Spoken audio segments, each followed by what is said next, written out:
2000년 7월 28일 자정 무렵 함께 미용실을 다니는 동료들과 기분 좋게 회식 자리를 마친 김모 씨는 집으로 발걸음을 옮깁니다.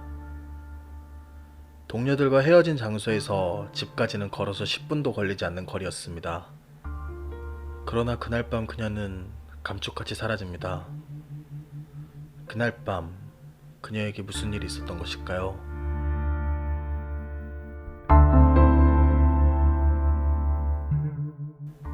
갑자기 사라진 김 씨는 7월 28일 오후 1시 30분경 농가가 있는 한 작은 공장 앞 농수로에서 사망한 채 발견됩니다. 공장에서 일하던 직원이 공장 창문 사이로 그녀의 사체를 발견한 것입니다.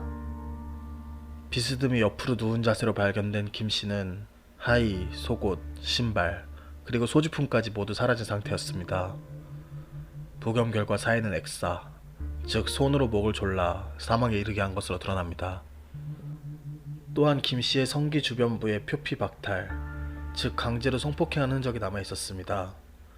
그리고 그녀의 체내에는 범인의 정액이 남아 있었습니다. 검사 결과 범인의 혈액형은 A형. 그렇게 범인은 범행 과정에서 자신의 DNA를 남겼고 범인을 쉽게 검거할 수 있을 거라고 생각했습니다. 경찰은 피해자 주변 인물은 물론 인근에 거주하는 젊은 남성들까지 200여 명을 대상으로 수사를 했지만 아직까지 범인은 검거되지 않았습니다. 대체 범인은 어떤 사람일까요? 사건이 발생한 그날로 다시 돌아가 봐야겠습니다. 2000년 7월 27일 미용실에서 일하던 김 씨는 일과 후 오랜만에 동료들과 회식을 하기로 합니다.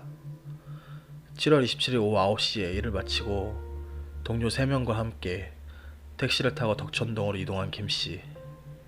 덕천동 인근은 2000년 당시나 지금이나 대표적인 유흥가 밀집 지역입니다. 이들은 번화가의 한 주점에 들어가 안주와 함께 소주 3병을 나눠 마셨다고 합니다. 1시간 30분가량 술을 마신 이들은 주점을 나와 길 맞은편 노래방으로 이동합니다. 이후 이들이 노래방에서 나온 시간은 자정이 조금 넘은 시각. 김 씨는 노래방 앞 사거리에서 동료들과 헤어져 집으로 향합니다. 이후 그녀의 마지막 모습을 목격한 사람이 있었습니다. 목격자는 김 씨의 인상착의와 소지품까지 정확하게 기억하고 있었습니다. 목격자는 담배를 사다 달라는 손님의 요구로 담배를 사러 가는 길이었습니다. 바로 옆 슈퍼가 12시면 문을 닫기 때문에 건너편 편의점으로 향하던 목격자가 길을 건너기 전 오가던 차량을 살피던 와중 건너편에서 혼자 걸어오는 김 씨를 목격합니다. 당시 김 씨의 걸음걸이를 보고는 한잔 했나 보네 라고 생각했다고 합니다. 목격자가 편의점에서 담배를 사고 나온 직후 한 차량이 김 씨 앞에 멈춰섰다고 합니다. 검정색은 아니고 흰색이나 회색 같은 밝은 색깔의 차량이었다고 합니다. 최초 목격 진술 때는 차 조수석, 시간이 한참 흐른 뒤에는 조수석인지 뒷자리인지 헷갈린다고 했지만 중요한 건 운전자석이 아닌 조수석이나 뒷좌석에서 한 명의 남성이 내려 김 씨와 짧은 대화를 나눈 후 그녀가 차에 자발적으로 탔다는 것입니다. 즉 범인은 2명 이상이라는 이야기가 됩니다. 강제로 태웠었다면 번호라도 기억했을 텐데 김 씨가 자연스럽게 차에 타는 것을 보고는 그냥 돌아갔다는 목격자. 그날 밤 그녀를 태운 남자들은 누구였을까요?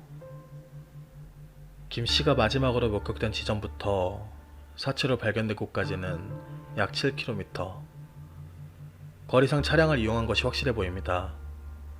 그렇다면 김 씨는 집까지 불과 200m를 남긴 지점에서 왜 차에 탑승했을까요? 불과 2~3분이면 집에 도착하는데 말이죠. 몇 가지 가능성에 대해 생각을 해보겠습니다. 그 전에 먼저 미용사라는 직업적 특성을 생각해 볼 필요가 있습니다. 미용사라는 직업상 주변 지역의 다양한 사람들을 스쳐가듯 만났을 것입니다. 따라서 누군가 아는 척을 해도 손님으로 왔었던 분인가?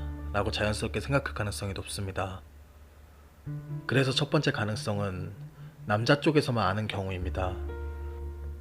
하지만 이 경우 집에 데려다 준다거나 같이 술이라도 한 잔 더 하자는 등의 말에 김 씨가 자발적으로 차에 탔을까는 좀 의문이 듭니다.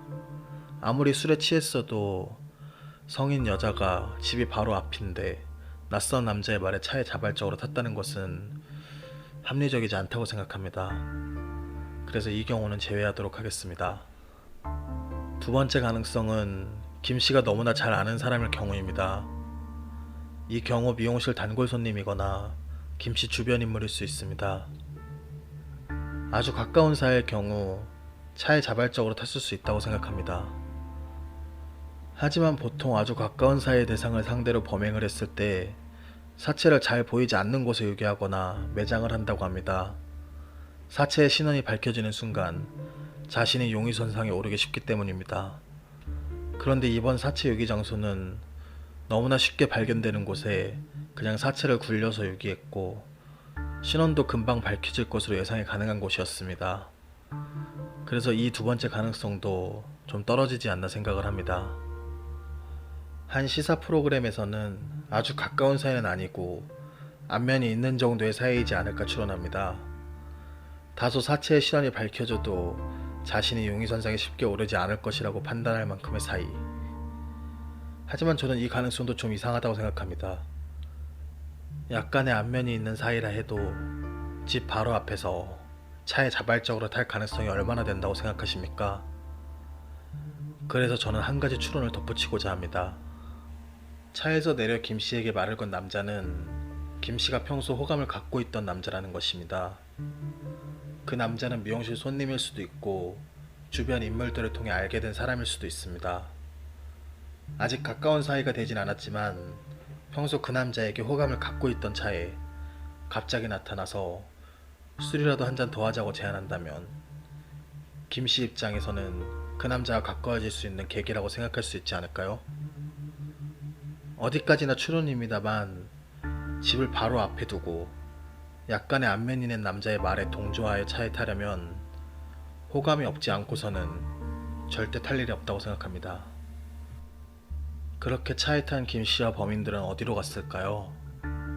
김 씨의 사체를 보면 등 쪽에 시반이 강렬하게 형성되어 있습니다. 시반은 사망 후 혈액순환이 중지되어 자연스럽게 중력에 의해 피가 중력 방향으로 내려오는 혈액 침하 현상으로 생기는 반점을 말합니다.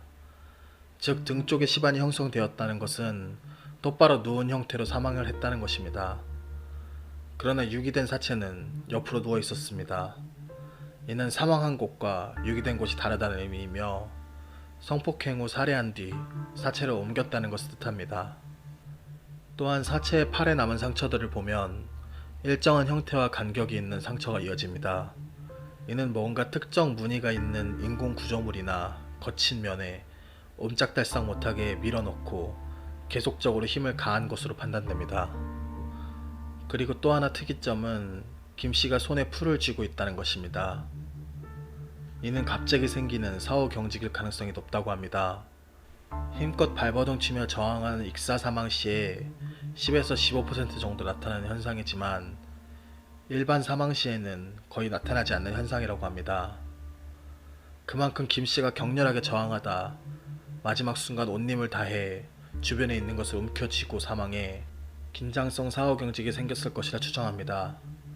그렇게 온 힘을 다해 그녀가 움켜쥐었던 작은 풀이 주는 단서는 무엇일까요? 그녀가 손에 움켜쥔 이 풀의 서식지가 범행 장소일 것입니다. 식물 전문가는 이 풀이 마디가 있는 초본 식물로 이러한 식물은 개울이나 물기가 있는 곳, 습기가 있는 숲속에서 주로 서식한다고 말합니다. 사체 유기장소 인근에 이런 조건을 만족하는 곳은 낙동강변 공원입니다.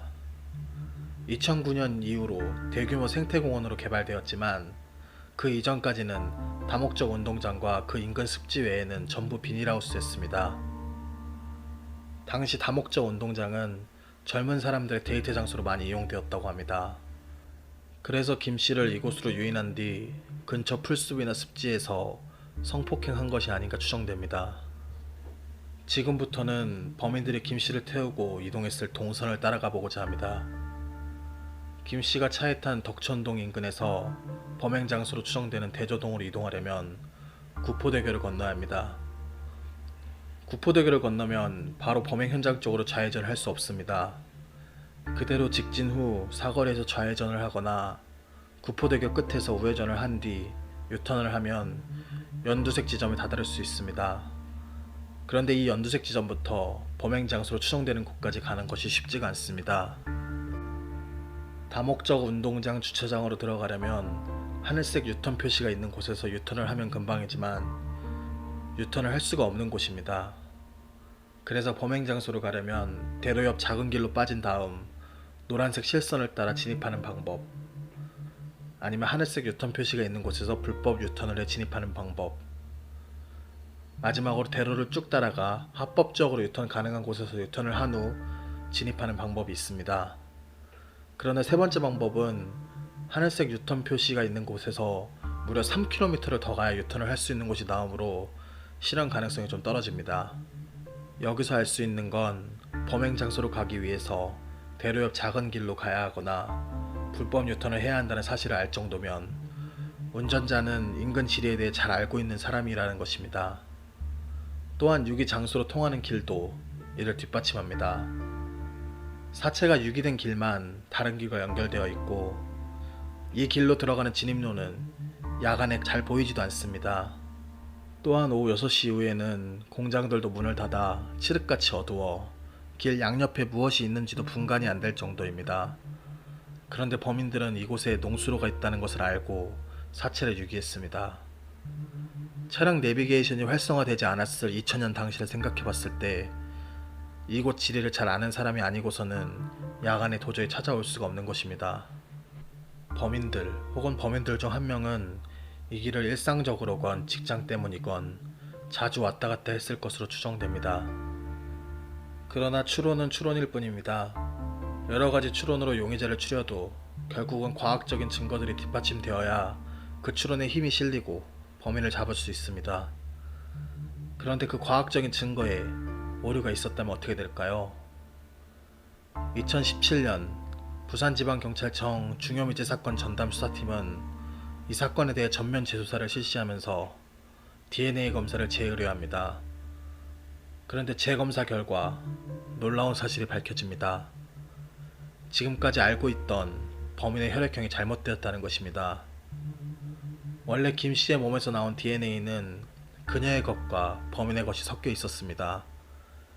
2000년 당시에는 이를 분리할 수 있는 기술이 없었습니다. 그런데 2010년 도입된 기술로 범인의 DNA만 분리할 수 있게 된 것입니다. 피해자는 AB 형이고 범인은 O형인데 섞여 있다 보니 A5형으로 잘못 판정했던 것입니다. 이는 그동안 용의자일 거라고 추정하고 의심했던 사람들 중에서 A형이 아니라는 이유로 수사 과정에서 배제됐던 인물들이 있을 수 있다는 것을 뜻합니다. 넉넉한 집안 형편이 아니었던 김 씨는 자기 미용실을 차리는 게 꿈이었다고 합니다. 그녀는 그렇게 꿈을 위해 매진하면서도 틈틈이 봉사활동을 하며 주변 사람을 살필 줄 아는 사람이었습니다. 그런 그녀의 꿈을 하루아침에 송두리째 빼앗아가 버린 범인들은 누구일까요? 오늘 영상을 보시고 사건에 대해 조금이나마 알거나 생각난 것이 있으시다면 경찰에 제보해 주시기 바랍니다. 이상 미제사건 파일 참맛이었습니다.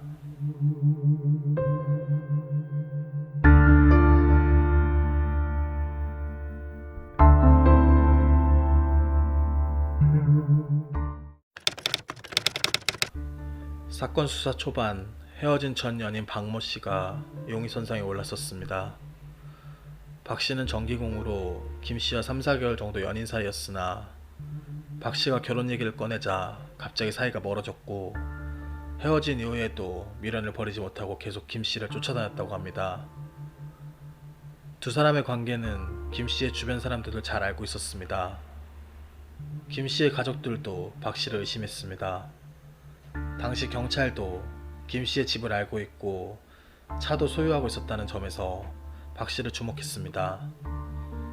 두 사람이 자주 데이트하던 장소가 범행 장소로 추정되는 곳이었고 근처에 박 씨의 거래처가 있어 인근 지리를 잘 알고 있었습니다. 심지어 박 씨는 A형이었고 당시 범인의 혈액형을 A형으로 알고 있던 경찰은 박 씨의 DNA 감정을 의뢰합니다. 그러나 범인의 DNA와 대조한 결과 범인과 일치하지 않았습니다. 그렇다면 공범일 가능성은 없을까요? 하지만 박 씨는 지인과 함께 천안에 출장을 갔다가 사건 당일 자정쯤 귀가했고 이후 외출을 하지 않은 것이 동료와 가족에 의해 확인되어 용의자에서 배제되었습니다. 이상 뒷이야기였습니다.